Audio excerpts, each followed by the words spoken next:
தங்கைக்கு பாலியல் தொல்லை கொடுத்த வாலிபரை அந்த இளம்பெண்ணின் அக்கா கணவரோடு சேர்ந்து கொலை செய்துள்ள சம்பவம் பெரும் அதிர்ச்சியை ஏற்படுத்தியுள்ளது.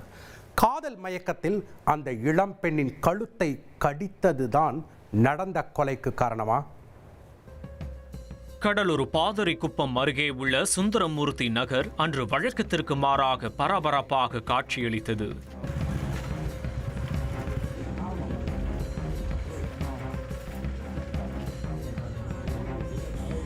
அந்த பகுதியில் இருந்த சிறிய வீட்டை முழு கட்டுப்பாட்டிற்குள் எடுத்துக்கொண்ட போலீசார் தடயவியல் நிபுணர்கள் மற்றும் மோப்பநாயை வரவழைத்து தீவிர சோதனை மேற்கொண்டுள்ளனர்.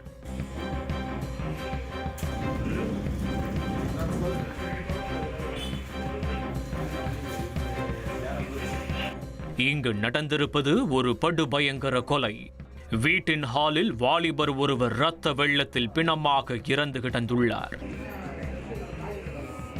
சம்பவ இடத்தில் காவல் கண்காணிப்பாளர் ஜெயக்குமார் ஆய்வு மேற்கொண்டு சம்பவத்தை நேரில் பார்த்த கொலையானவரின் தாயிடம் விசாரணை நடத்தினர்.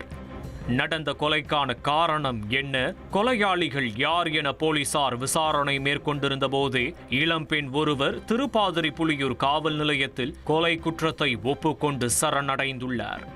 தங்கைக்கு பாலியல் தொல்லை கொடுத்த வாலிபரை கழுத்தறுத்து கொன்றுவிட்டதாக அந்த இளம்பெண் கூறியதும் காவல் நிலையமே அதிர்ந்து போயிருக்கிறது.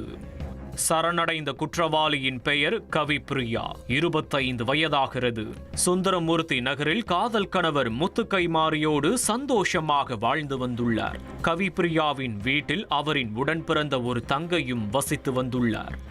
கொலை செய்யப்பட்ட நபரின் பெயர் பிரசாத், 37 வயதாகிறது. ITI படிப்பை முடித்த பிரசாத் பொறுப்பாக வேலைக்கு செல்லாமல் ஊதாரித்தனமாக தாயின் சம்பாத்தியத்திலேயே ஊரை சுற்றி வந்ததாக சொல்லப்படுகிறது. பிரசாத்தின் வீடும் கவிப்பிரியாவின் வீடும் அருகிலேயே இருந்த காரணத்தால் அவர் கவிப்பிரியாவின் தங்கை மீது காதல் வயப்பட்டிருக்கிறார். ஆனால் இளம்பெண் பிரசாத்தை துளியும் விரும்பவில்லை. இருந்த போதிலும் நம்பிக்கை தளராத பிரசாத் எப்படியாவது அந்த பெண்ணை அடைந்தே தீர வேண்டும் என்கின்ற எண்ணத்தில் ரூட்டை மாற்றி தொடர்ச்சியாக பாலியல் தொந்தரவு கொடுத்துள்ளார். ஒரு கட்டத்தில் கவிப்பிரியாவிற்கு இந்த விஷயம் தெரியவர அவர் கணவர் முத்துமாரியிடம் சொல்லி பிரசாத்தை கண்டித்துள்ளார். ஆனால் அதன் பிறகும் பிரசாத் அடங்கவில்லை. சில நாட்களுக்கு முன்பு கவிப்பிரியாவின் தங்கை வீட்டில் தனியாக இருந்தபோது அவரை கட்டி அணைத்து கழுத்தில் வெறித்தனமாக கட்டித்துள்ளார். இதனால் அந்த பெண் உடல் சோர்வுற்று போனதாகவும் கூறப்படுகிறது. இந்த சூழலில்தான் சம்பவம் நடந்தன்று கவிப்பிரியாவும் அவரது கணவர் முத்துமா